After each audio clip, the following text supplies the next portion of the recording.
Assalamualaikum warahmatullahi wabarakatuh. Bismillahirrahmanirrahim. Alhamdulillahirrabbilalamin. Wassalatu wassalamu ala ashrafil anbiya'i wal mursalin Sayyidina wa maulana Muhammadin wa ala alihi wa sahbihi ajma'in. Amma ba'du. Sahabat Top Dunia TV yang dirahmati Allah, kali ini kita akan mengisahkan tentang Nabi Idris alaihissalam. Nabi Idris alaihissalam diperkirakan hidup sekitar tahun 4533 sampai 4188 sebelum Masehi.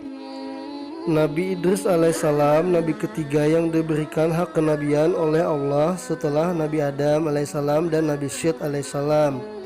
Dikatakan bahwa Idris lahir dan tinggal di Babilonia, Irak, untuk berdakwah kepada kaumnya yang bernama Bani Qabil dan Memphis. Sedangkan beberapa kisah menyebutkan Idris lahir di daerah Munab, Mesir. Namanya disebutkan sebanyak 2 kali dalam Al-Quran. Nabi Idris alaihissalam adalah keturunan ke-6 dari Adam alaihissalam. Silsilah lengkapnya adalah Idris bin Yarid bin Mahlail bin Kainan bin Anushi bin Syed alaihissalam bin Adam alaihissalam. Dalam Qasas Al-Anbiya karya Ibnu Katsir dituliskan bahwa Nabi Idris hidup bersama Nabi Adam alaihissalam selama 308 tahun. Nabi Idris alaihissalam dianugerahi kepandaian dalam berbagai disiplin ilmu dan kemahiran, serta kemampuan untuk menciptakan alat-alat untuk mempermudah pekerjaan manusia. Terdapat 4 ayat yang berhubungan dengan Nabi Idris alaihissalam dalam Al-Quran, di mana ayat-ayat tersebut terhubung di dalam surah Maryam dan surah Al-Anbiya. A'udzubillahi minasyaitonirrajim. Bismillahirrahmanirrahim. Dan ceritakanlah hai Muhammad kepada mereka kisah Idris yang tersebut di dalam Al-Quran. Sesungguhnya ia adalah seorang yang sangat membenarkan dan seorang nabi, dan kami telah mengangkatnya ke martabat yang tinggi. Quran Surat Maryam ayat 56-57. Dan ingatlah kisah Ismail, Idris dan Zulkifli. Semua mereka termasuk orang-orang yang sabar. Kami telah memasukkan mereka ke dalam rahmat kami. Sesungguhnya mereka termasuk orang-orang yang saleh. Quran Surat Al-Anbiya ayat 85-86. Nabi Idris adalah termasuk deretan 25 nama-nama nabi yang wajib diketahui dan dipercayai. Beliau terkenal seorang nabi yang pandai dan cerdas, sehingga beliaulah yang mula-mula menulis dengan pena, pandai membaca dan mempelajari sahifah-sahifah yang diturunkan oleh Allah Subhanahu wa taala kepadanya sebanyak 30 sahifah. Di samping itu, beliau banyak memperoleh ilmu-ilmu yang pada zaman itu belum ada, seperti menjinakkan kuda, ilmu binatang, ilmu berhitung, menggunting pakaian, dan menjahitnya.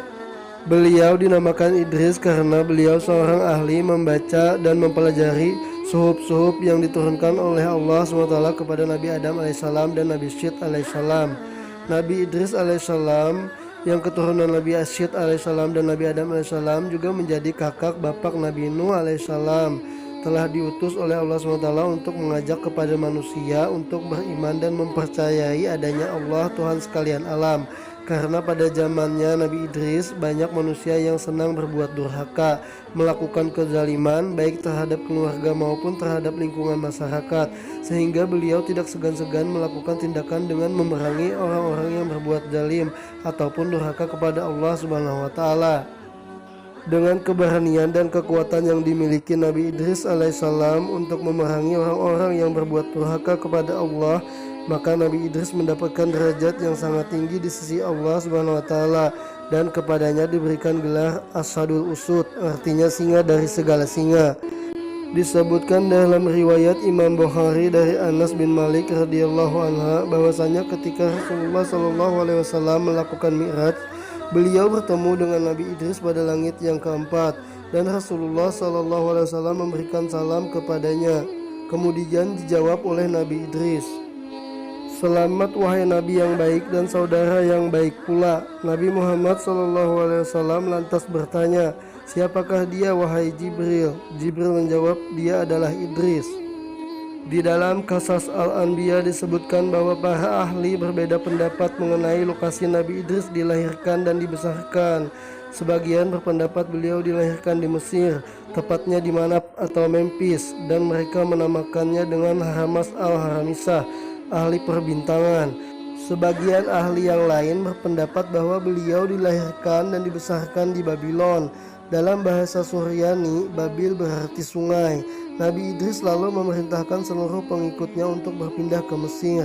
Pada zaman Nabi Idris, manusia berbicara dengan 72 bahasa.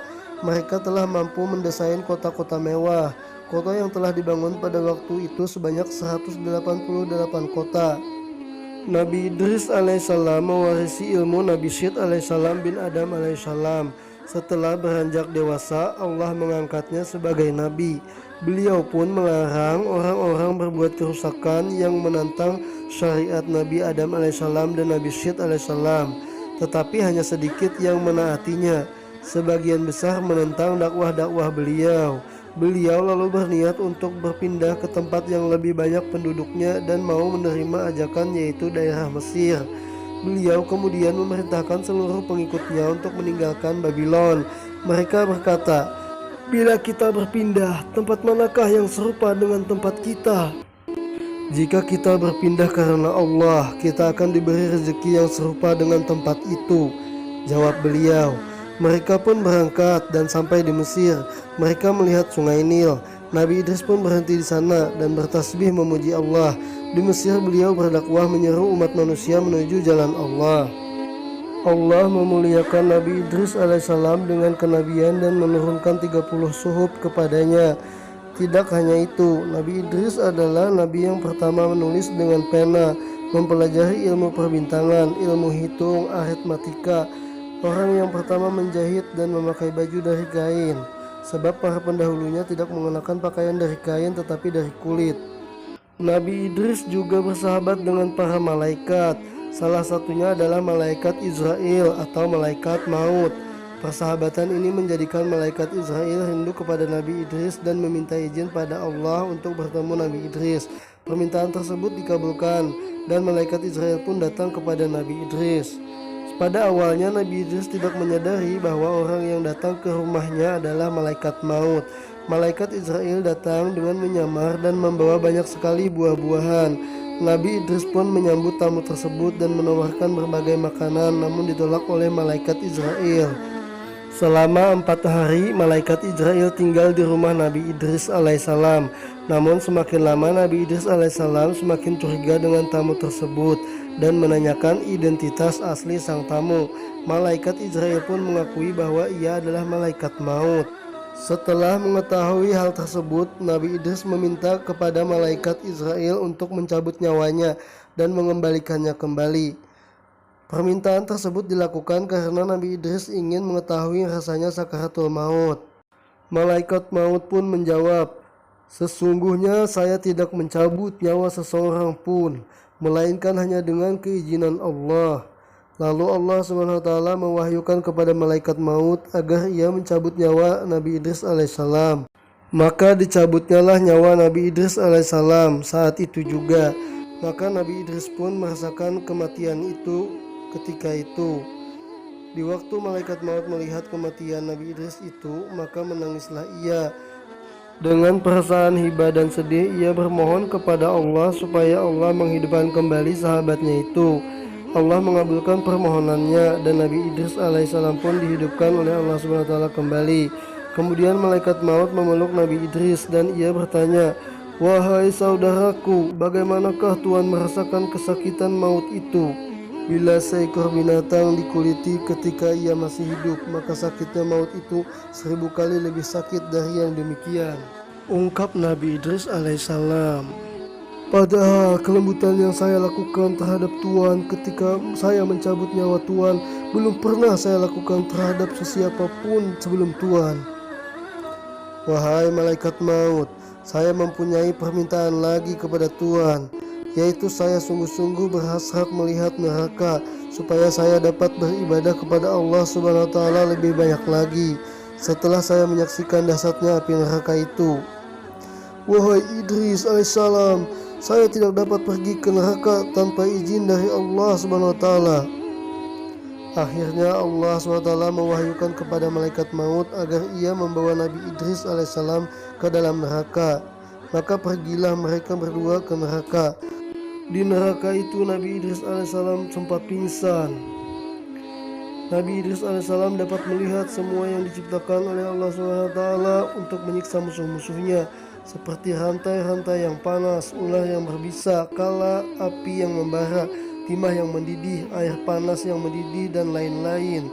Setelah melihat neraka, Nabi Idris alaihissalam pun berkata kepada malaikat maut, "Wahai malaikat maut, saya mempunyai hajat yang lain, yaitu agar Tuhan dapat menolong saya membawa masuk ke dalam surga, sehingga saya dapat melihat apa yang telah disediakan oleh Allah bagi kekasih-kekasihnya.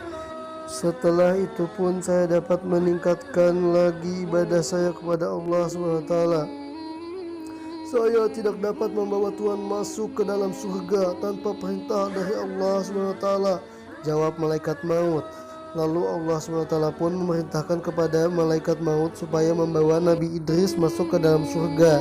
Kemudian pergilah mereka berdua. Kemudian Nabi Idris alaihissalam berkata, "Wahai saudaraku malaikat maut, saya telah merasakan pahitnya maut, dan saya telah melihat dahsyatnya api neraka.